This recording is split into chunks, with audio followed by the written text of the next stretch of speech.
ایک صحابی حضور سے پوچھتے ہیں حضور میرے حسن سلوک کا اولین مستحق کون ہے؟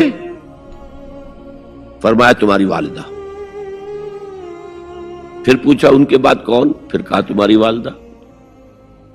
پھر پوچھا ان کے بعد کون؟ پھر کہا تمہاری والدہ. پھر پوچھا ان کے بعد کون؟ تو کہا تمہارے والد. 3 درجے. اور یہ جو فرمایا الجنت تحت اقدام الامہات، جنت تو ماؤں کے قدموں تلے ہے، یہ باپ کے بارے میں تو نہیں فرمایا. یہ ہے ایکویشن، بیلنس. اسلام قسط کی بات کرتا ہے، انصاف کی بات نہیں کرتا. انصاف تو یہ کہ آدھی روٹی ادھر دے دو آدھی ادھر دے دو، انصاف ہے، یہ اچھی چیز ہے. یہ قسط یہ ہے کہ بوجھ اٹھانا ہے تو جو زیادہ قوی ہے اس کو زیادہ بوجھ دو اٹھائے، اور جو کمزور ہے اسے کم بوجھ دو. یہ قسط ہے.